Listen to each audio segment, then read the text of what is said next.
ಪಾಠ 4 ಭಾಗ್ಯಶಿಲ್ಪಿಗಳು ಪ್ರಶ್ನೋತ್ತರಗಳು. ಕೃತಿಕಾಕಾರರ ಪರಿಚಯ. ಡಿ.ಎಸ್. ಜಯಪ್ಪಗೌಡ. ಕಾಲ 1947. ಸ್ಥಳ ಚಿಕ್ಕಮಗಳೂರು ಜಿಲ್ಲೆಯ ಮೂಡಿಗೆರೆ ತಾಲೂಕಿನ ದಾರದಹಳ್ಳಿ. ಕೃತಿಗಳು: ಕರ್ನಾಟಕ ಗ್ರಾಮೀಣ ಸಂಸ್ಥೆಗಳು, ಕರ್ನಾಟಕದ ಕಡಲಾಚೆಯ ಸಂಪರ್ಕಗಳು, ಮೈಸೂರು ಒಡೆಯರು, ಜಾನಪದ ಆಟಗಳು, ದಿವಾನ್ ಸರ್ ಎಂ ವಿಶ್ವೇಶ್ವರಯ್ಯನವರ ಕಾರ್ಯಸಾಧನೆಗಳು. ಪ್ರಶಸ್ತಿ: ಕರ್ನಾಟಕ ಸಾಹಿತ್ಯ ಅಕಾಡೆಮಿ ಪ್ರಶಸ್ತಿ, ಧಾರವಾಡ ಕರ್ನಾಟಕ ಸಂಘದ ಸಂಶೋಧನಾ ಬಹುಮಾನ. ಕೊಟ್ಟಿರುವ ಪ್ರಶ್ನೆಗಳಿಗೆ ಒಂದೊಂದು ವಾಕ್ಯದಲ್ಲಿ ಉತ್ತರಿಸಿ. ಪ್ರಶ್ನೆ 1. ನಾಲ್ವಡಿ ಕೃಷ್ಣರಾಜ ಒಡೆಯರು ಯಾವಾಗ ಪಟ್ಟಾಭಿಷಿಕ್ತರಾದರು? ಉತ್ತರ: ನಾಲ್ವಡಿ ಕೃಷ್ಣರಾಜ ಒಡೆಯರು 1895ರಲ್ಲಿ ಪಟ್ಟಾಭಿಷಿಕ್ತರಾದರು. ಪ್ರಶ್ನೆ 2. ನಾಲ್ವಡಿ ಕೃಷ್ಣರಾಜ ಒಡೆಯರು ಯಾವುದಕ್ಕಾಗಿ ಕಂಕಣಬದ್ಧರಾದರು? ಉತ್ತರ: ನಾಲ್ವಡಿ ಕೃಷ್ಣರಾಜ ಒಡೆಯರು ಮೈಸೂರು ರಾಜ್ಯದ ಸರ್ವತೋಮುಖ ಅಭಿವೃದ್ಧಿಗೆ ಕಂಕಣಬದ್ಧರಾದರು. ಪ್ರಶ್ನೆ 3. ಏಷ್ಯಾ ಖಂಡದಲ್ಲಿಯೇ ಮೊದಲು ಪ್ರಾರಂಭಿಸಿದ ಜಲವಿದ್ಯುತ್ ಯೋಜನೆ ಯಾವುದು? ಉತ್ತರ: ಶಿವನಸಮುದ್ರದ ಬಳಿ ಕಾವೇರಿ ನದಿಯ ಜಲವಿದ್ಯುತ್ ಯೋಜನೆ ಏಷ್ಯಾ ಖಂಡದಲ್ಲಿಯೇ ಮೊದಲು ಪ್ರಾರಂಭಿಸಿದ ಜಲವಿದ್ಯುತ್ ಯೋಜನೆಯಾಗಿದೆ. ಪ್ರಶ್ನೆ 4. ಬ್ರಿಟಿಷ್ ಸರ್ಕಾರ ವಿಶ್ವೇಶ್ವರಯ್ಯ ಅವರಿಗೆ ಯಾವ ಪದವಿಯನ್ನು ನೀಡಿ ಗೌರವಿಸಿತು?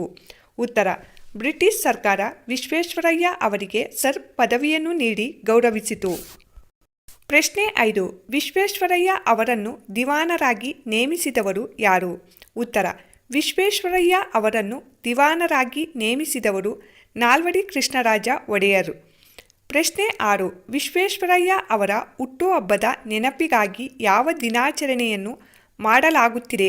ಉತ್ತರ: ವಿಶ್ವೇಶ್ವರಯ್ಯ ಅವರ ಹುಟ್ಟುಹಬ್ಬದ ನೆನಪಿಗಾಗಿ ಇಂಜಿನಿಯರ್ ದಿನಾಚರಣೆಯನ್ನು ಮಾಡಲಾಗುತ್ತಿದೆ. ಕೊಟ್ಟಿರುವ ಪ್ರಶ್ನೆಗಳಿಗೆ 3-4 ವಾಕ್ಯಗಳಲ್ಲಿ ಉತ್ತರಿಸಿ. ಪ್ರಶ್ನೆ 1. ನಾಲ್ವಡಿ ಕೃಷ್ಣರಾಜ ಒಡೆಯರ ಕಾಲದಲ್ಲಿ ಯಾವ ಕ್ಷೇತ್ರಗಳು ಸ್ವಯಂ ಆಡಳಿತ ಕ್ಷೇತ್ರಗಳಾದವು? ಉತ್ತರ: ನಾಲ್ವಡಿ ಕೃಷ್ಣರಾಜ ಒಡೆಯರ ಕಾಲದಲ್ಲಿ ಗ್ರಾಮ ನಿರ್ಮಲೀಕರಣ, ವೈದ್ಯ ಸಹಾಯ, ವಿದ್ಯಾ ಪ್ರಚಾರ, ನೀರಿನ ಸೌಕರ್ಯ, ಪ್ರಯಾಣ ಸೌಕರ್ಯ ಮುಂತಾದ ಕ್ಷೇತ್ರಗಳು ಸ್ವಯಂ ಆಡಳಿತ ಕ್ಷೇತ್ರಗಳಾದವು. ಪ್ರಶ್ನೆ 2. ನಾಲ್ವಡಿ ಕೃಷ್ಣರಾಜ ಒಡೆಯರ ಕಾಲದಲ್ಲಿ ಯಾವ ನೀರಾವರಿ ಯೋಜನೆಗಳು ಕಾರ್ಯರೂಪಕ್ಕೆ ಬಂದವು? ಉತ್ತರ: 1900ರಲ್ಲಿಯೇ ಶಿವನಸಮುದ್ರದ ಬಳಿ ಕಾವೇರಿ ನದಿಯಿಂದ ಜಲವಿದ್ಯುತ್ ಉತ್ಪಾದನಾ ಕೇಂದ್ರ ಪ್ರಾರಂಭವಾಯಿತು. ಇದು ಭಾರತ ಮಾತ್ರವಲ್ಲ, ಏಷ್ಯಾ ಖಂಡದಲ್ಲೇ ಮೊದಲ ಜಲವಿದ್ಯುತ್ ಯೋಜನೆ. 1907ರಲ್ಲಿ ವಾಣಿ ವಿಲಾಸ ಸಾಗರ ಅಂದರೆ ಮಾರಿಕಣಿವೆ ಕಟ್ಟಲ್ಪಟ್ಟಿತು. 1911ರಲ್ಲಿ ಕೃಷ್ಣರಾಜ ಸಾಗರ ಇವರ ಬೃಹತ್ ಕೊಡುಗೆ. ಪ್ರಶ್ನೆ 3. ಶಿಕ್ಷಣದ ಬಗ್ಗೆ ವಿಶ್ವೇಶ್ವರಯ್ಯ ಅವರು ಏನೆಂದು ಹೇಳಿದ್ದಾರೆ? ಉತ್ತರ: ವಿಶ್ವೇಶ್ವರಯ್ಯ ಅವರು ಶಿಕ್ಷಣಕ್ಕಾಗಿ ಶಿಕ್ಷಣವಿರಬೇಕು, ಅದು ಕೆಲವೇ ಜನರ ಸೊತ್ತಾಗದೆ ಪ್ರಗತಿಪರ ರಾಜ್ಯದಲ್ಲಿ ಎಲ್ಲರ ಆಜನ್ಮ ಸಿದ್ಧ ಹಕ್ಕಾಗಬೇಕು ಎಂದು ಹೇಳಿದ್ದಾರೆ. ಪ್ರಶ್ನೆ 4. ನೆಹರು ಅವರು ಸರ್ ಎಂ ವಿಶ್ವೇಶ್ವರಯ್ಯ ಅವರ ಬಗ್ಗೆ ಏನೆಂದು ಹೇಳಿದ್ದಾರೆ? ಉತ್ತರ: ನೆಹರು ಅವರು ಸರ್ ಎಂ ವಿಶ್ವೇಶ್ವರಯ್ಯ ಅವರ ಬಗ್ಗೆ ದುರದೃಷ್ಟವಶಾತ್ ಭಾರತೀಯರಾದ ನಾವು ಹೆಚ್ಚು ಮಾತನಾಡುವವರು ಮತ್ತು ನುಡಿದಂತೆ ನಡೆಯಲಾರದವರೆಂಬ ದೂಷಣೆಗೆ ಒಳಗಾಗಿದ್ದೇವೆ. ತಾವು ಈ ಮಾತಿಗೆ ಬಹುದೊಡ್ಡ ರೀತಿಯಲ್ಲಿ ಹೊರತಾಗಿದ್ದೀರಿ. ತಾವು ಕಡಿಮೆ ಮಾತನಾಡಿದ್ದೀರಿ, ಹೆಚ್ಚು ಕೆಲಸ ಮಾಡಿದ್ದೀರಿ. ಅದನ್ನು ನಾವು ತಮ್ಮಿಂದ ಕಲಿಯೋಣ ಎಂದು ಹೇಳಿದ್ದಾರೆ. ಪ್ರಶ್ನೆ 5. ಹಣಕಾಸು ನೀತಿಯಲ್ಲಿ ವಿಶ್ವೇಶ್ವರಯ್ಯ ಅವರು ಮಾಡಿದ ಮಾರ್ಪಾಡುಗಳ್ಯಾವುವು? ಉತ್ತರ: ವಿಶ್ವೇಶ್ವರಯ್ಯ ಅವರು ಕ್ರಿಸ್ತಶಕ 1913ರಲ್ಲಿ ಮೈಸೂರು ಬ್ಯಾಂಕನ್ನು ಸ್ಥಾಪಿಸಿದರು. ಕೈಗಾರಿಕೆಗಳ ಅಭಿವೃದ್ಧಿಗೆ ಫೀಡರ್ ಬ್ಯಾಂಕ್ ಹಾಗೂ ಕೈಗಾರಿಕಾ ಹೂಡಿಕೆ ಮತ್ತು ಅಭಿವೃದ್ಧಿ ನಿಧಿಗಳು ರಚಿತಗೊಂಡವು. ಸಾರ್ವಜನಿಕ ಜೀವ ವಿಮಾ ಯೋಜನೆ ಜಾರಿಗೆ ತಂದರು. ರೈತರಿಗೆ ಹಾಗೂ ಕರಕುಶಲ ಕೆಲಸಗಾರರಿಗೆ ಸಾಲದ ಸೌಲಭ್ಯ ನೀಡಲು ಪ್ರಾಂತೀಯ ಸಹಕಾರಿ ಬ್ಯಾಂಕುಗಳನ್ನು ಸ್ಥಾಪಿಸಿದರು. ರಾಜ್ಯದ ಆಸ್ತಿಯನ್ನು ಹೆಚ್ಚಿಸಿ ಆದಾಯ ತರುವುದರ ಮೂಲಕ ಅಭಿವೃದ್ಧಿ ಕಾರ್ಯಗಳ ಪ್ರಭಾವವನ್ನು ಅಳೆಯಲು ಅನುಕೂಲವಾಗುವಂತೆ ಅವ್ಯಯದಲ್ಲಿ ಹೊಸ ದೃಷ್ಟಿಕೋನವನ್ನು ಕಂಡುಕೊಂಡರು. ಕೊಟ್ಟಿರುವ ಪ್ರಶ್ನೆಗಳಿಗೆ 8-10 ವಾಕ್ಯದಲ್ಲಿ ಉತ್ತರಿಸಿ. ಪ್ರಶ್ನೆ 1. ನಾಲ್ವಡಿ ಕೃಷ್ಣರಾಜ ಒಡೆಯರ ಕಾಲದಲ್ಲಿ ಮೈಸೂರು ಮಾದರಿ ಮೈಸೂರು ರಾಜ್ಯ ಹೇಗಾಯಿತು? ಉತ್ತರ: 1902ರ ಆಗಸ್ಟ್ 8ನೇ ತಾರೀಕಿನಿಂದ ಮೈಸೂರು ರಾಜ್ಯದ ನೇರ ಉಸ್ತುವಾರಿ ಕೃಷ್ಣರಾಜ ಒಡೆಯರ ಸುಪರ್ದಿಗೆ ಬಂದಿತು. ಆಗ ದಿವಾನರಾಗಿದ್ದ ಸರ್ ಕೆ ಶೇಷಾದ್ರಿ ಅಯ್ಯರ್ರವರ ಸಹಕಾರದೊಡನೆ ಮೈಸೂರು ರಾಜ್ಯದ ಸರ್ವತೋಮುಖ ಅಭಿವೃದ್ಧಿಗೆ ನಾಲ್ವಡಿ ಕೃಷ್ಣರಾಜ ಒಡೆಯರು ಕಂಕಣಬದ್ಧರಾದರು. ಇವರ ಕಾಲದಲ್ಲಿ ಇಡೀ ಭರತ ಖಂಡದಲ್ಲಿ ಯಾವ ಸಂಸ್ಥಾನವೂ ಕಾಣದ ಅಭಿವೃದ್ಧಿಯನ್ನು ಮೈಸೂರು ರಾಜ್ಯವು ಕಂಡಿದ್ದರಿಂದ ಮೈಸೂರು ಸಂಸ್ಥಾನಕ್ಕೆ ಮಾದರಿ ಮೈಸೂರು ಎಂಬ ಕೀರ್ತಿ ಪ್ರಾಪ್ತವಾಯಿತು.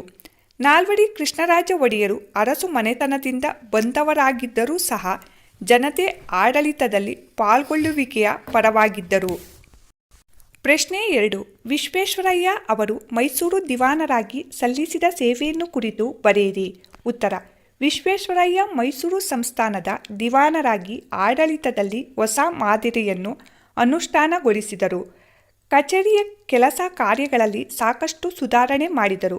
ಆಡಳಿತದಲ್ಲಿ ದಕ್ಷತೆ ಮತ್ತು ಪ್ರಾಮಾಣಿಕತೆಗೆ ಒತ್ತು ನೀಡಿದರು. ಸಂಸ್ಥಾನದಲ್ಲಿ ಸ್ಥಳೀಯ ಮಟ್ಟದಲ್ಲಿ ಕೇಂದ್ರೀಕೃತವಾಗಿದ್ದ ನ್ಯಾಯಾಂಗ ಮತ್ತು ಕಾರ್ಯಾಂಗಗಳ ಅಧಿಕಾರವನ್ನು ಪ್ರತ್ಯೇಕಗೊಳಿಸಿದರು. ರಾಜ್ಯ ಪ್ರವಾಸ ಮಾಡಿ ಅಜಮಾಯಿಸಿ ಕಾರ್ಯ ನಡೆಸಿದರು. ಸಮರ್ಥ ಕಾರ್ಯನಿರ್ವಹಣೆಗಾಗಿ ಸಮಿತಿಗಳನ್ನು ರಚಿಸಿದರು. ನೇಮಕಾತಿಯಲ್ಲಿ ಸ್ಥಳೀಯರಿಗೆ ಆದ್ಯತೆ ನೀಡಿದರು. ತಾಂತ್ರಿಕ ವೃತ್ತಿಪರ ಶಿಕ್ಷಣಕ್ಕೆ ಆದ್ಯತೆ ನೀಡಿದರು. ಭಾಷೆ, ಸಾಹಿತ್ಯ ಮತ್ತು ಸಂಶೋಧನೆಗಳಿಗೆ ಪ್ರೋತ್ಸಾಹ ನೀಡಿದರು. ಮೈಸೂರು ಸಂಸ್ಥಾನದಲ್ಲಿ ಕೈಗಾರಿಕೆಗೆ ಅಗ್ರ ಪ್ರಾಶಸ್ತ್ಯ ನೀಡಿದರು. ರಾಜ್ಯದ ಆರ್ಥಿಕ ಚಟುವಟಿಕೆಗಳಿಗೆ ಭದ್ರ ಬುನಾದಿ ಹಾಕುವ ಉದ್ದೇಶದಿಂದ ಹಣಕಾಸು ನೀತಿಯಲ್ಲಿ ಮಾರ್ಪಾಡು ಮಾಡಿದರು. ಪ್ರಶ್ನೆ 3. ಶಿಕ್ಷಣ ಕ್ಷೇತ್ರಕ್ಕೆ ವಿಶ್ವೇಶ್ವರಯ್ಯ ಅವರು ಸಲ್ಲಿಸಿದ ಕೊಡುಗೆಯನ್ನು ತಿಳಿಸಿ. ಉತ್ತರ: ವಿಶ್ವೇಶ್ವರಯ್ಯ ಅವರು ಆಧುನಿಕ ಶಿಕ್ಷಣವೇ ಎಲ್ಲ ಸಮಸ್ಯೆಗಳಿಗೂ ಪರಮೋಚ್ಚ ಪರಿಹಾರವೆಂದು ನಂಬಿದ್ದರು.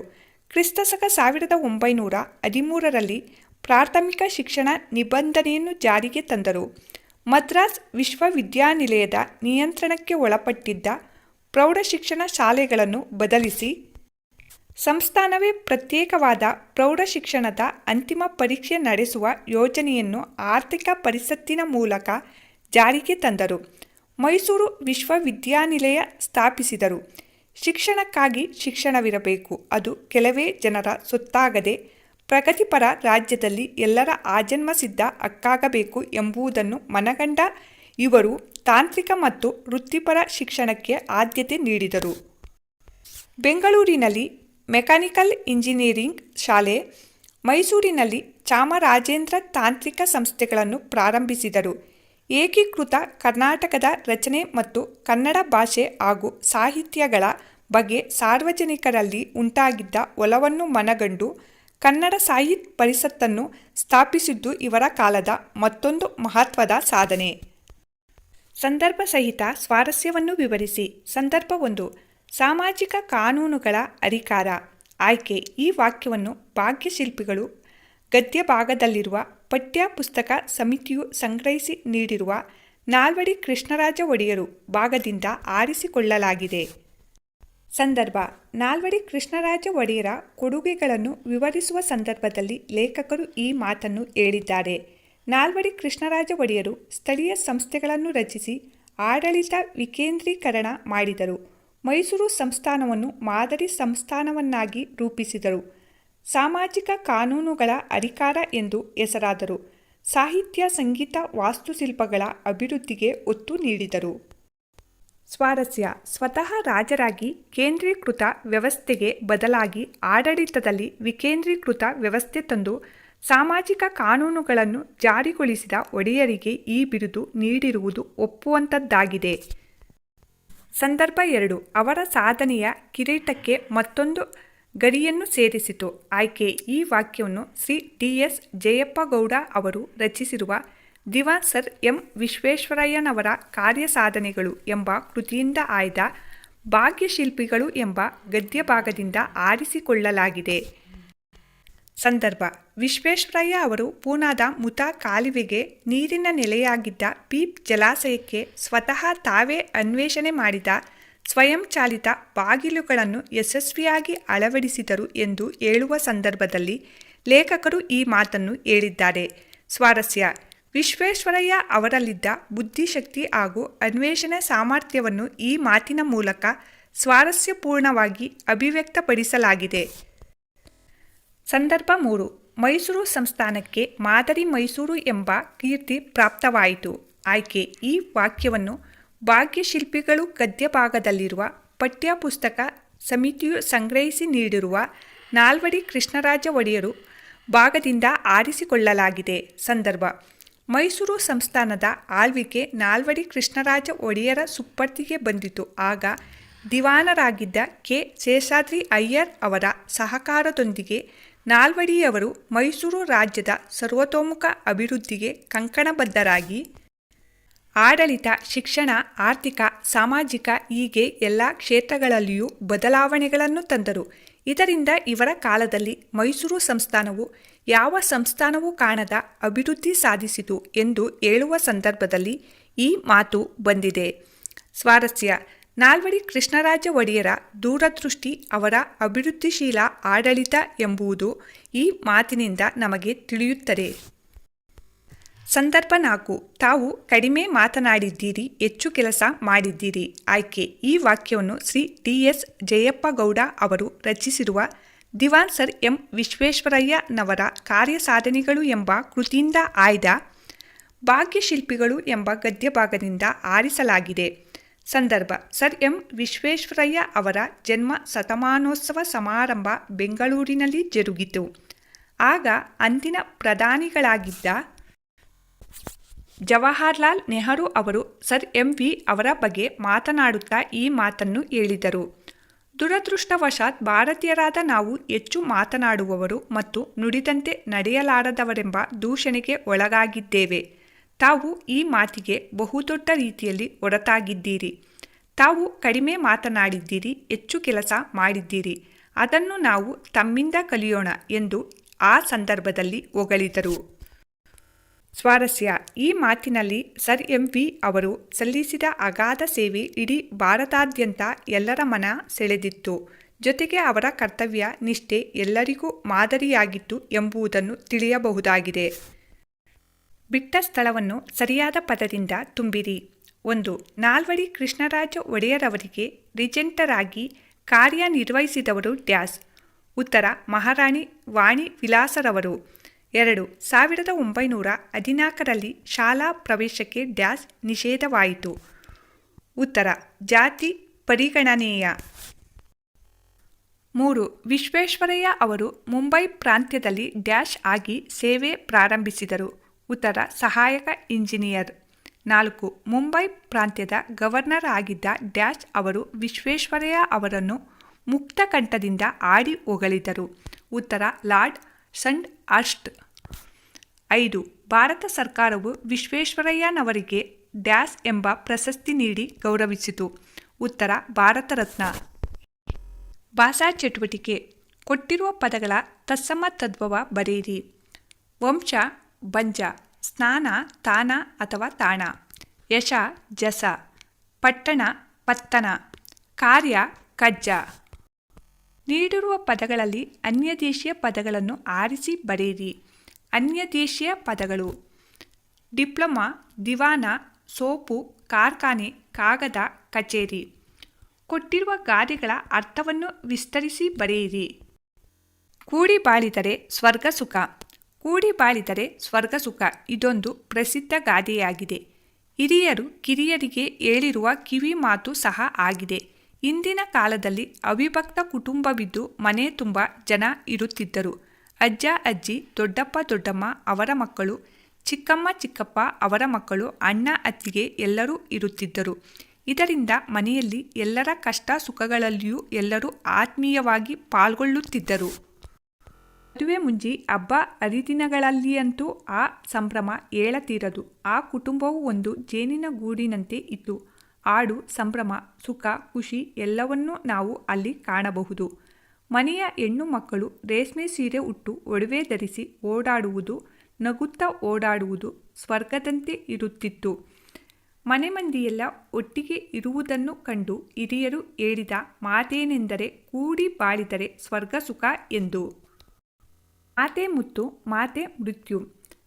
ಮಾತೆ ಮುತ್ತು ಮಾತೆ ಮೃತ್ಯು ಎಂಬ ಮಾತು ನೀವೆಲ್ಲ ಕೇಳಿದ್ದೀರಿ.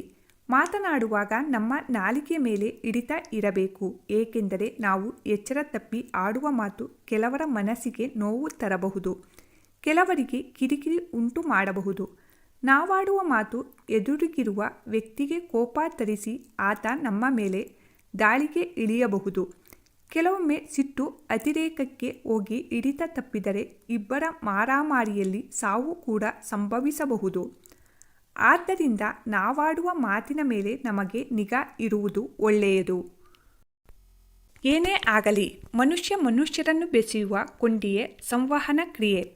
ನಮ್ಮ ಬೆಸುಗೆಗಳು ನಂಬಿಕೆಯಿಂದ ನೂರಾರು ವರುಷ ಉಳಿಯಬೇಕಾದರೆ ನಮ್ಮ ಮಾತುಗಳ ಮೇಲೆ ಹಿಡಿತವಿಟ್ಟುಕೊಂಡು ಅಳೆದು ತೂಗಿ ಮಾತನಾಡುವುದು ಒಳಿತು. ಏಕೆಂದರೆ ಮುತ್ತು ಒಡೆದರೆ ಹೋಯ್ತು, ಮಾತು ಆಡಿದರೆ ಹೋಯ್ತು. ಹಾಗಾಗಿ ಮಾತು ಸುಂದರವಾಗಿರಲಿ, ಕೇಳುವವರ ಕಿವಿಗೆ ಇಂಪಾಗಿರಲಿ, ಆಡುವ ಪ್ರತಿಯೊಂದು ಮಾತು ಮೌಲ್ಯಯುತವಾಗಿರಲಿ. ಆಗ ಮನುಷ್ಯರ ನಡುವಿನ ನಂಟು ಹೆಚ್ಚು ಕಾಲ ಗಟ್ಟಿಯಾಗಿ ಮಧುರವಾಗಿ ಇರುತ್ತದೆ. ಪದಗಳ ಅರ್ಥ: ಅಸ್ಥಿಭಾರ, ಬುನಾದಿ, ಕಾಮಗಾರಿ, ಕೆಲಸ, ಸುಪ್ಪರ್ತಿ, ವಶ, ಸ್ಥೈರ್ಯ, ದೃಢತೆ, ಹರಿಕಾರ, ಮುಂದಾಳು.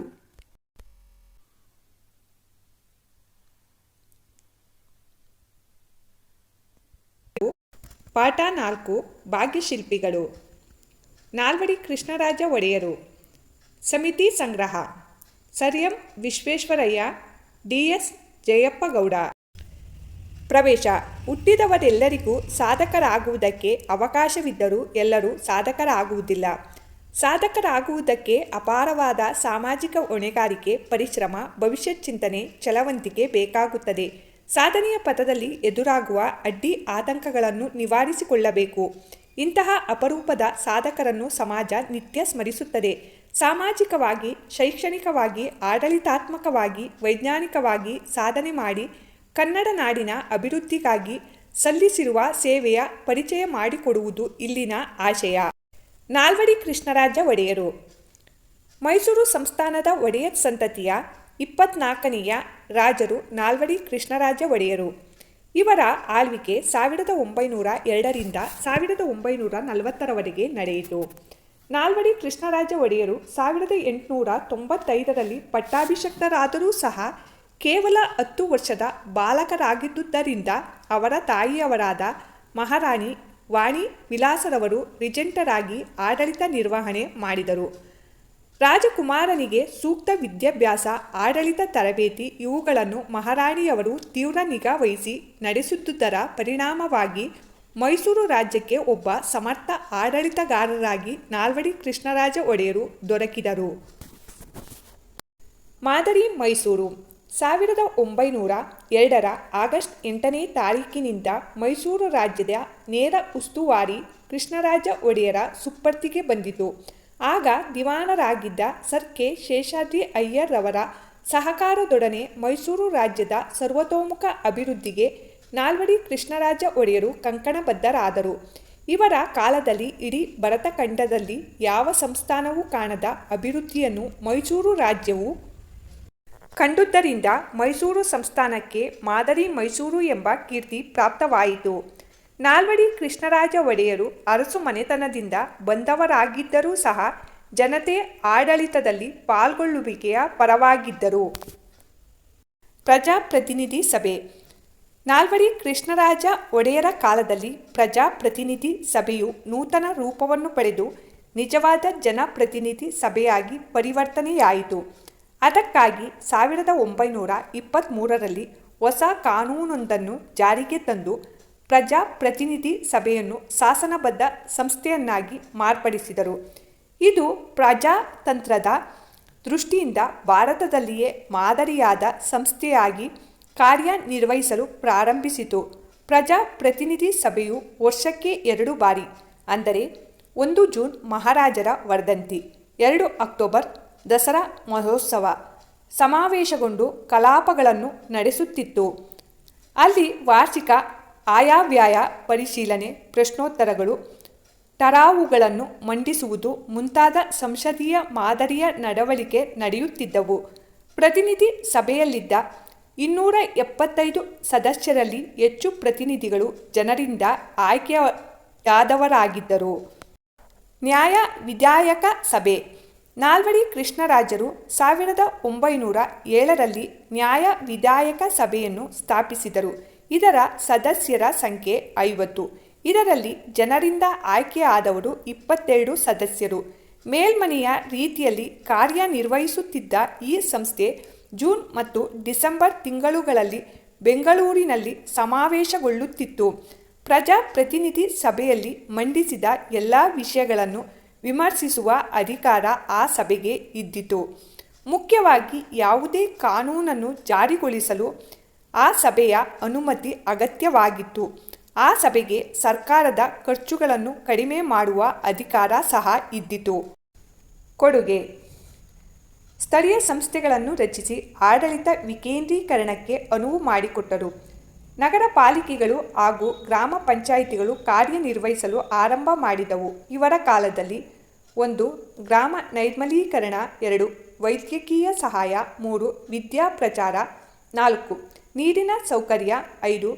ಪ್ರಯಾಣ ಸೌಲಭ್ಯ ಮುಂತಾದ ಕ್ಷೇತ್ರಗಳು ಸ್ವಯಂ ಆಡಳಿತ ಕ್ಷೇತ್ರಗಳಾದವು. ಮೈಸೂರು ಸಂಸ್ಥಾನವನ್ನು ಮಾದರಿ ಸಂಸ್ಥಾನವನ್ನಾಗಿ ರೂಪಿಸಿದರು. ಸಾಮಾಜಿಕ ಕಾನೂನುಗಳ ಅಧಿಕಾರ ಎಂದು ಹೆಸರಾದರು. ಸಾಹಿತ್ಯ, ಸಂಗೀತ, ವಾಸ್ತುಶಿಲ್ಪಗಳ ಅಭಿವೃದ್ಧಿಗೆ ಒತ್ತು ನೀಡಿದರು. ಬೆಂಗಳೂರಿನಲ್ಲಿ ಕನ್ನಡ ಸಾಹಿತ್ಯ ಪರಿಷತ್ತನ್ನು ಆರಂಭಿಸಿದರು. ಮೈಸೂರು, ಅರಸೀಕೆರೆ, ಬೆಂಗಳೂರು, ಚಿಕ್ಕಬಳ್ಳಾಪುರ, ಚಿಕ್ಕಜಾಜೂರು, ಚಿತ್ರದುರ್ಗ, ನಂಜನಗೂಡು, ಚಾಮರಾಜನಗರ, ತರೀಕೆರೆ, ಶಿವಮೊಗ್ಗ, ಆನಂದಪುರ ಈ ಎಲ್ಲ ರೈಲು ಮಾರ್ಗಗಳನ್ನು 1931ರ ವೇಳೆಗೆ ಪೂರೈಸಲಾಯಿತು. 1900ರಲ್ಲಿಯೇ ಶಿವನ ಸಮುದ್ರದ ಬಳಿ ಕಾವೇರಿ ನದಿಯಿಂದ ಜಲವಿದ್ಯುತ್ ಉತ್ಪಾದನಾ ಕೇಂದ್ರ ಪ್ರಾರಂಭವಾಯಿತು. ಇದು ಭಾರತ ಮಾತ್ರವಲ್ಲ, ಏಷ್ಯಾ ಖಂಡದಲ್ಲಿಯೇ ಮೊದಲ ಜಲವಿದ್ಯುತ್ ಯೋಜನೆ. 1907ರಲ್ಲಿ ವಾಣಿ ವಿಲಾಸ ಸಾಗರ ಅಂದರೆ ಮಾರಿ ಕಣಿವೆ ಕಟ್ಟಲ್ಪಟ್ಟಿತು. 1911ರಲ್ಲಿ ಕೃಷ್ಣರಾಜ ಸಾಗರ ಇವರ ಬೃಹತ್ ಮುಂಗಾಣಿಕೆಯ ಕೊಡುಗೆ. ಪ್ರಾಥಮಿಕ ಮತ್ತು ಮಾಧ್ಯಮಿಕ ವಿದ್ಯಾಭ್ಯಾಸವನ್ನು ಉಚಿತ ಮತ್ತು ಕಡ್ಡಾಯವಾಗಿ ಪ್ರಾರಂಭಿಸಲಾಯಿತು. ನಾಡಿನಲ್ಲೇ ಮೊಟ್ಟ ಮೊದಲ ವಿಶ್ವವಿದ್ಯಾನಿಲಯವಾದ ಮೈಸೂರು ವಿಶ್ವವಿದ್ಯಾನಿಲಯವನ್ನು ಸ್ಥಾಪಿಸಿದ ಕೀರ್ತಿ ನಾಲ್ವಡಿಯವರಿಗೆ ಸಲ್ಲುತ್ತದೆ.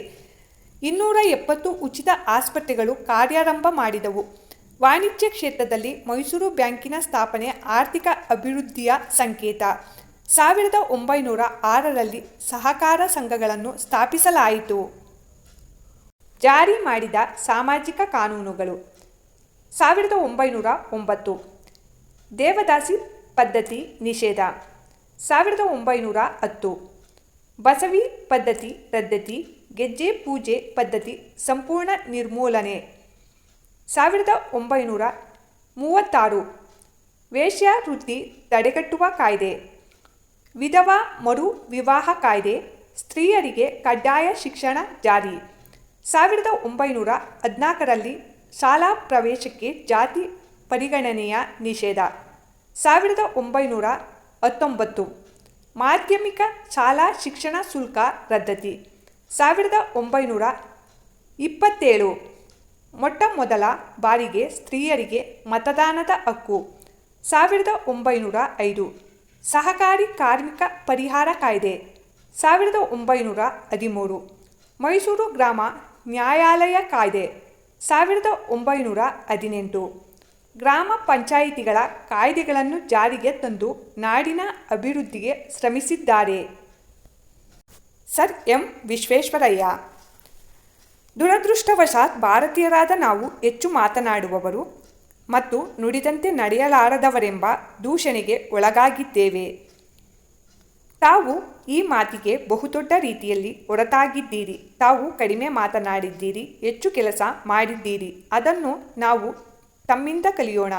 ಪಂಡಿತ್ ಜವಾಹರಲಾಲ್ ನೆಹರು ಅವರು ಬೆಂಗಳೂರಿನಲ್ಲಿ ನಡೆದ ವಿಶ್ವೇಶ್ವರಯ್ಯ ಅವರ ಜನ್ಮ ಶತಮಾನೋತ್ಸವ ಸಮಾರಂಭದಲ್ಲಿ ಅವರ ಬಗ್ಗೆ ಈ ರೀತಿ ನುಡಿದರು. ಅವರ ಒಂದೊಂದು ಮಾತುಗಳು ಸರ್ ಎಂ ವಿ ಅವರಿಗೆ ಅಕ್ಷರಶಃ ಸಲ್ಲುತ್ತಿದ್ದವು. ಇವರು ಭಾರತದ ಆಧುನಿಕತೆಯ ಹರಿಕಾರರಾಗಿ ವಾಸ್ತವ ಚಿಂತನೆ, ನಿಸ್ವಾರ್ಥ ನಡತೆ, ಸುಸಂಗಾತ ವೈಜ್ಞಾನಿಕ ದೃಷ್ಟಿ, ಯೋಚನೆ ಮತ್ತು ದಕ್ಷ ಆಡಳಿತದ ತಳಹದಿಯ ಮೇಲೆ ಹೊಸ ರಾಷ್ಟ್ರ ನಿರ್ಮಿಸಲು ಮುಂದಾದವರು. ವಿಶ್ವೇಶ್ವರಯ್ಯ ಅವರು ಕ್ರಿಸ್ತಶಕ 1860 ಸೆಪ್ಟೆಂಬರ್ 15ರಂದು ಶ್ರೀನಿವಾಸ ಶಾಸ್ತ್ರಿ ಮತ್ತು ವೆಂಕಟಲಕ್ಷ್ಮಮ್ಮ ಅವರ ಎರಡನೇ ಮಗನಾಗಿ ಜನಿಸಿದರು. ಇವರ ಪೂರ್ವಜರು ಮೂಲತಃ ಕರ್ನೂಲು ಜಿಲ್ಲೆ ಗಿಡ್ಡಲೂರು ತಾಲೂಕಿನ ಮೋಕ್ಷಗುಂಡಂ ಅಗ್ರಹಾರಕ್ಕೆ ಸೇರಿದವರು. ಕಾರಣಾಂತರದಿಂದ ಕರ್ನಾಟಕಕ್ಕೆ ವಲಸೆ ಬಂದು ಚಿಕ್ಕಬಳ್ಳಾಪುರ ಸಮೀಪದಲ್ಲಿರುವ ಮುದ್ದೇನಹಳ್ಳಿಯಲ್ಲಿ ನೆಲೆಸಿದರು. ಮೊದಲಿನಿಂದಲೂ ಅವರ ಮನೆತನಕ್ಕೆ ಮೋಕ್ಷಗುಂಡಂ ಎಂಬ ಅವರ ಮೂಲ ಸ್ಥಳದ ಹೆಸರು ಸೇರಿಕೊಂಡಿತ್ತು. ವೆಂಕಟಲಕ್ಷ್ಮಮ್ಮ ಅವರಿಗೆ ಮಕ್ಕಳು ಹೆಚ್ಚು ಓದಿ ದೊಡ್ಡ ವ್ಯಕ್ತಿಗಳಾಗಬೇಕೆಂಬ ಹಂಬಲವಿತ್ತು. ಅದಕ್ಕಾಗಿ ಸಂಸಾರವನ್ನು ಚಿಕ್ಕಬಳ್ಳಾಪುರಕ್ಕೆ ಸ್ಥಳಾಂತರಿಸಿದರು. ವಿಶ್ವೇಶ್ವರಯ್ಯ ಅವರ ಪ್ರಾಥಮಿಕ ಶಿಕ್ಷಣ ಚಿಕ್ಕಬಳ್ಳಾಪುರದಲ್ಲಿ ನಡೆಯಿತು. ಸೋದರ ಮಾವ ಎಚ್. ರಾಮಯ್ಯ ಅವರ ಮಾರ್ಗದರ್ಶನದಂತೆ ಬೆಂಗಳೂರಿನ ವೆಸ್ಲಿಯನ್ ಪ್ರೌಢಶಾಲೆಯಲ್ಲಿ ಪ್ರೌಢ ಶಿಕ್ಷಣವನ್ನು, ಸೆಂಟ್ರಲ್ ಕಾಲೇಜಿನಲ್ಲಿ 2 ವರ್ಷಗಳ ಇಂಟರ್ಮೀಡಿಯೇಟ್ ಮತ್ತು 3 ವರ್ಷಗಳ BA ಪದವಿ ಶಿಕ್ಷಣವನ್ನು ಪಡೆದರು. ವ್ಯಾಸಂಗದಲ್ಲಿ ಕ್ರಮನಿಷ್ಠರಾಗಿದ್ದ ಅವರು ಜೀವನದಲ್ಲಿ ಉನ್ನತವಾದುದನ್ನು ಸಾಧಿಸಬೇಕೆಂಬ ದೃಢ ನಿರ್ಧಾರವನ್ನು ಹೊಂದಿದ್ದರು. ಅದಕ್ಕೆ ತಕ್ಕನಾದ ಪ್ರತಿಭೆ, ಮನೋಸ್ಥೈರ್ಯ ಅವರಲ್ಲಿತ್ತು. ಅಂದಿನ ಮೈಸೂರು ದಿವಾನರಾಗಿದ್ದ ಸಿ. ರಂಗಚರ್ಲೂರರವರು ನೀಡಿದ ವಿದ್ಯಾರ್ಥಿ ವೇತನ ಸೌಲಭ್ಯವನ್ನು ಬಳಸಿಕೊಂಡು ಪೂನಾದ ಇಂಜಿನಿಯರಿಂಗ್ ಕಾಲೇಜಿನಲ್ಲಿ ಡಿಪ್ಲೊಮೊ ಶಿಕ್ಷಣವನ್ನು ಪ್ರಥಮ ಸ್ಥಾನದಲ್ಲಿ ಪಡೆದು ಜೇಮ್ಸ್ ಬರ್ಗಿ ಬಹುಮಾನಕ್ಕೂ ಪಾತ್ರರಾದರು. ವಿಶ್ವೇಶ್ವರಯ್ಯನವರು 1884ರಲ್ಲಿ ಮುಂಬೈ ಪ್ರಾಂತ್ಯದ ಲೋಕೋಪಯೋಗಿ ಇಲಾಖೆಯಲ್ಲಿ ಸಹಾಯಕ ಇಂಜಿನಿಯರ್ ಆಗಿ ಸೇವೆ ಪ್ರಾರಂಭಿಸಿದರು. ಖಾಂದೇಶ ಮತ್ತು ನಾಸಿಕ್ ಜಿಲ್ಲೆಗಳಲ್ಲಿ ಹರಿಯುತ್ತಿದ್ದ ಪಾಂಜ್ರಾ ನದಿಯ ನೀರಾವರಿ ಕಾಲುವೆಗೆ ತೂಬು ಮೇಲ್ಕಾಲುವೆಯನ್ನು ನಿರ್ಮಿಸುವ ಕಾರ್ಯದಲ್ಲಿ ಯಶಸ್ಸು ಗಳಿಸಿ ಮೇಲಾಧಿಕಾರಿಗಳ ಮೆಚ್ಚುಗೆಗೆ ಪಾತ್ರರಾದರು. ಮುಂಬೈ ಸರ್ಕಾರದ ಸೂಚನೆಯ ಮೇರೆಗೆ ಸಿಂಧ್ ಪ್ರಾಂತ್ಯದ ಸುಕ್ಕೂರು ಪಟ್ಟಣಕ್ಕೆ ಕುಡಿಯುವ ನೀರಿನ ಪೂರೈಕೆಯ ಕಾರ್ಯವನ್ನು ಯಶಸ್ವಿಯಾಗಿ ಪೂರೈಸಿದರು. ಅಂದಿನ ಮುಂಬೈ ಪ್ರಾಂತ್ಯದ ಗವರ್ನರ್ ಆಗಿದ್ದ ಲಾರ್ಡ್ ಸಂಡ್ ಹರ್ಷ್ ಅವರು ಇವರನ್ನು ಮುಕ್ತಕಂಠದಿಂದ ಹಾಡಿ ಹೊಗಳಿದರು. ಪೂನಾದ ಮುತಾ ಕಾಲುವೆಗೆ ನೀರಿನ ನೆಲೆಯಾಗಿದ್ದ ಪೀಪ್ ಜಲಾಶಯಕ್ಕೆ ಸ್ವಯಂಚಾಲಿತ ಬಾಗಿಲುಗಳನ್ನು ಅಳವಡಿಸಿದರು. ಸ್ವಯಂಚಾಲಿತ ಬಾಗಿಲುಗಳ ಅನ್ವೇಷಣೆ ವಿಶ್ವೇಶ್ವರಯ್ಯ ಅವರ ಸಾಧನೆಯ ಕಿರೀಟಕ್ಕೆ ಮತ್ತೊಂದು ಗರಿಯನ್ನು ಸೇರಿಸಿತು. ಇದನ್ನೇ ಮುಂದೆ ಗ್ವಾಲಿಯರ್ನ ತಿಗ್ರಿ ಜಲಾಶಯಕ್ಕೂ ಮೈಸೂರಿನ ಕೃಷ್ಣರಾಜ ಸಾಗರ ಅಂದರೆ ಈಗಿನ ಮಂಡ್ಯ ಜಿಲ್ಲೆಯ ಜಲಾಶಯಕ್ಕೂ ಅಳವಡಿಸಲಾಯಿತು. ಮುಂದೆ 4 ವರ್ಷಗಳ ಕಾಲ ಮುಂಬೈ ಪ್ರಾಂತ್ಯದ ಸ್ಯಾನಿಟರಿ ಇಂಜಿನಿಯರ್ ಆಗಿ ನೇಮಕಗೊಂಡರು. ಈ ಹುದ್ದೆಗೆ ನೇಮಕವಾದ ಪ್ರಥಮ ಭಾರತೀಯರು ಎಂಬುದು ಗಮನಾರ್ಹ ಅಂಶ. ಪುಟಿಯುವ ಚೈತನ್ಯ. ನಾಳೆ ಮಾಡುವುದನ್ನು ಇಂದೇ ಮಾಡು, ಇಂದು ಮಾಡುವುದನ್ನು ಈಗಲೇ ಮಾಡಬೇಕೆಂಬ ತುಡಿತ ಅವರದಾಗಿತ್ತು. ಹೈದರಾಬಾದ್ ನಗರಕ್ಕೆ ಈಸಿ ಮತ್ತು ಮೂಸಿ ನದಿಗಳ ಪ್ರವಾಹದಿಂದ ಅಪಾರ ನಷ್ಟ ಸಂಭವಿಸುತ್ತಿತ್ತು. ಅದನ್ನು ತಡೆಯಲು 2 ನದಿಗಳಿಗೂ ಪ್ರತ್ಯೇಕ ಜಲಾಶಯ ನಿರ್ಮಿಸುವುದರ ಮೂಲಕ ಸಮಸ್ಯೆಯನ್ನು ಬಗೆಹರಿಸಿದರು. ಹೈದರಾಬಾದ್ ನಗರವನ್ನು ಭಾರತದ ಸುಯೋಜಿತ ನಗರಗಳ ಸಾಲಿಗೆ ಸೇರ್ಪಡೆಯಾಗುವಂತೆ ಮಾಡಿದರು. ವಿಶ್ವೇಶ್ವರಯ್ಯ ಅವರು 3 ವರ್ಷಗಳ ಕಾಲ ಮೈಸೂರು ಸಂಸ್ಥಾನದಲ್ಲಿ ಮುಖ್ಯ ಇಂಜಿನಿಯರ್ ಆಗಿ ಕಾರ್ಯನಿರ್ವಹಿಸಿದರು. ಕಾವೇರಿ ನದಿಗೆ ಕನ್ನಂಬಾಡಿ ಜಲಾಶಯದ ನಿರ್ಮಾಣ ಯೋಜನೆ ಪ್ರಾರಂಭ, ರೈಲು ಮಾರ್ಗಗಳ ವಿಸ್ತರಣೆಗೆ ಕ್ರಮ, ತಾಂತ್ರಿಕ ಶಿಕ್ಷಣ ಅಭಿವೃದ್ಧಿಗೆ ಯೋಜನೆ, ಮಾರಿ ಕಣಿವೆ ಜಲಾಶಯದ ನೀರು ಹಂಚಿಕೆಯ ಪುನರ್ ವ್ಯವಸ್ಥೆ, ಸಣ್ಣ ನೀರಾವರಿ ವ್ಯವಸ್ಥೆಗೆ ಮರುಜೀವ ಇವೆಲ್ಲ ಅವರ ಅಭಿವೃದ್ಧಿ ಕಾರ್ಯಗಳ ಕುರುಹು. ಮೈಸೂರು ಸಂಸ್ಥಾನದ ಮಹಾರಾಜರಾಗಿದ್ದ ನಾಲ್ವಡಿ ಕೃಷ್ಣರಾಜ ಒಡೆಯರು ವಿಶ್ವೇಶ್ವರಯ್ಯ ಅವರನ್ನು ದಿವಾನರನ್ನಾಗಿ ನೇಮಿಸುವ ಮೂಲಕ ಹೊಸ ಮನ್ವಂತರಕ್ಕೆ ಅಡಿಪಾಯ ಹಾಕಿದರು. ಆಡಳಿತದಲ್ಲಿ ಹೊಸ ಮಾದರಿಯನ್ನು ಅನುಷ್ಠಾನಗೊಳಿಸಿ ಕಚೇರಿಯ ಕೆಲಸ ಕಾರ್ಯಗಳಲ್ಲಿ ಸುಧಾರಣೆ ತಂದರು. ಅಷ್ಟೇ ಅಲ್ಲದೆ ದಕ್ಷತೆ ಮತ್ತು ಪ್ರಾಮಾಣಿಕತೆಗೆ ಒತ್ತು ನೀಡಿದರು.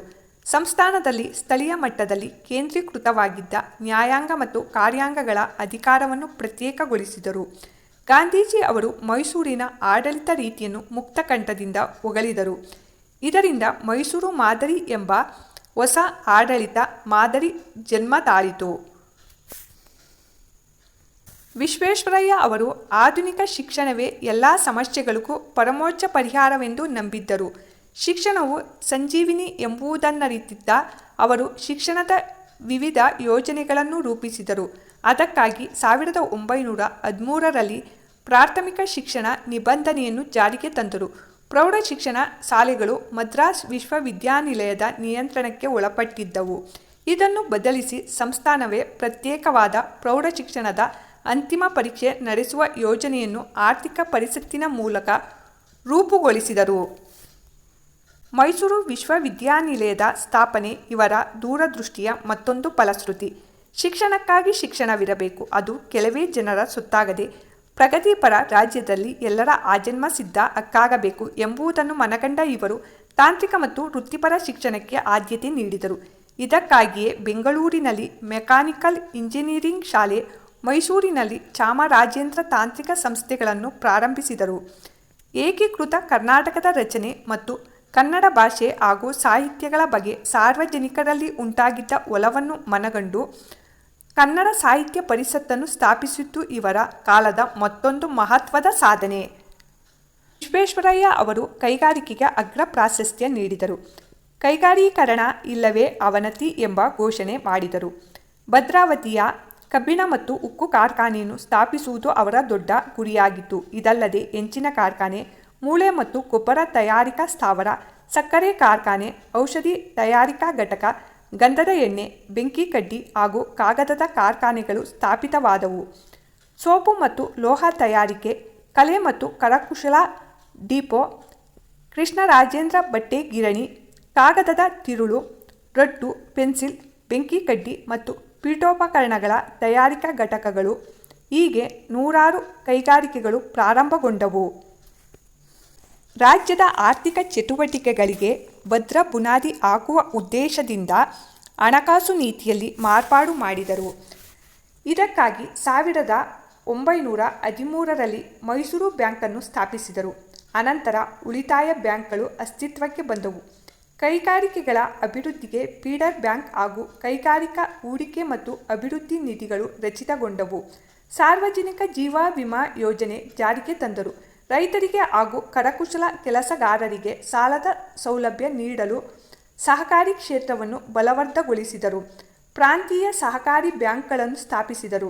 ರಾಜ್ಯದ ಆಸ್ತಿಯನ್ನು ಹೆಚ್ಚಿಸಿ ಆದಾಯ ತರುವುದರ ಮೂಲಕ ಅಭಿವೃದ್ಧಿ ಕಾರ್ಯಗಳ ಪ್ರಭಾವವನ್ನು ಅಳೆಯಲು ಅನುಕೂಲವಾಗುವಂತೆ ಆಯವ್ಯಯದಲ್ಲಿ ಹೊಸ ದೃಷ್ಟಿಕೋನವನ್ನು ಕಂಡುಕೊಂಡರು. ಗೊಮ್ಮಟ ವ್ಯಕ್ತಿತ್ವದ ದಾರ್ಶನಿಕ ನೇಕಾರರಾಗಿ ಆಡುಮುಟ್ಟದ ಸೊಪ್ಪಿಲ್ಲ ಎಂಬ ಮಾತಿನಂತೆ ಬೆಳೆದ ವಿಶ್ವೇಶ್ವರಯ್ಯ ಅವರಿಗೆ ಬ್ರಿಟಿಷ್ ಸರ್ಕಾರ ಸರ್ ಪದವಿಯನ್ನು ನೀಡಿ ಗೌರವಿಸಿತು. ಅವರ ಸಾಧನೆಯನ್ನು ಗುರುತಿಸಿ ಭಾರತ ಸರ್ಕಾರ ದೇಶದ ಅತ್ಯುನ್ನತ ಭಾರತ ರತ್ನ ಪ್ರಶಸ್ತಿಯನ್ನು ಸಲ್ಲಿಸಿತು. ದೇಶದ ಹಲವಾರು ಪ್ರತಿಷ್ಠಿತ ಸಂಸ್ಥೆ ಹಾಗೂ ವಿಶ್ವವಿದ್ಯಾನಿಲಯಗಳು ಸದಸ್ಯತ್ವ ಹಾಗೂ ಗೌರವ ಡಾಕ್ಟರೇಟ್ ಪದವಿಯನ್ನು ನೀಡಿ ಗೌರವಿಸಿದವು. ಮಹಾನ್ ಆಡಳಿತಗಾರರಾದ ಇವರ ಶತಮಾನೋತ್ಸವದ ಸವಿ ನೆನಪಿಗಾಗಿ ವಿಶೇಷ ಅಂಚೆ ಚೀಟಿ ಬಿಡುಗಡೆ ಮಾಡಲಾಯಿತು. ಮೈಸೂರು ಸಂಸ್ಥಾನದ ದಿವಾನ ಹುದ್ದೆಯಿಂದ ನಿವೃತ್ತಿಯಾದ ಅನಂತರವೂ ದೇಶ ಸೇವೆಯ ಪಥದಲ್ಲಿಯೇ ಸಾಗಿದರು. ತಮ್ಮ ಪರಿಪಕ್ವ ಅನುಭವವನ್ನು ದೇಶದ ಅಭಿವೃದ್ಧಿಗಾಗಿಯೇ ಬಳಸಿಕೊಂಡರು. ಸಾಹಿತ್ಯ ದೃಷ್ಟಿಯನ್ನು ಮಾಡಿದ್ದಕ್ಕೆ ನಿದರ್ಶನ ಅವರ reconstructing India, planned economy for India ಹಾಗೂ ಆತ್ಮಚರಿತೆ, memorials of my working life, nation building plan for India ಕೃತಿಗಳು. ಸೆಪ್ಟೆಂಬರ್ 15, 1960ರಂದು ಶತಮಾನೋತ್ಸವ ಅಭಿನಂದನೆ ಸರ್ ಎಂ ವಿ ಅಭಿನಂದನಾ ಗ್ರಂಥವನ್ನು ಪ್ರಕಟಿಸಲಾಯಿತು. 102 ವರ್ಷಗಳ ತುಂಬು ಜೀವನ ಪೂರೈಸಿದ ಸರ್ ಎಂ ವಿ ಅವರು 1962ರಲ್ಲಿ ಇಹಲೋಕ ತ್ಯಜಿಸಿದರು. ಇವರ ಹುಟ್ಟುಹಬ್ಬದ ನೆನಪಿಗಾಗಿ ಇಂದಿಗೂ ಇಂಜಿನಿಯರ್ಸ್ ದಿನಾಚರಣೆಯನ್ನು ಮಾಡಲಾಗುತ್ತಿದೆ. ಡಿ.ಎಸ್. ಜಯಪ್ಪ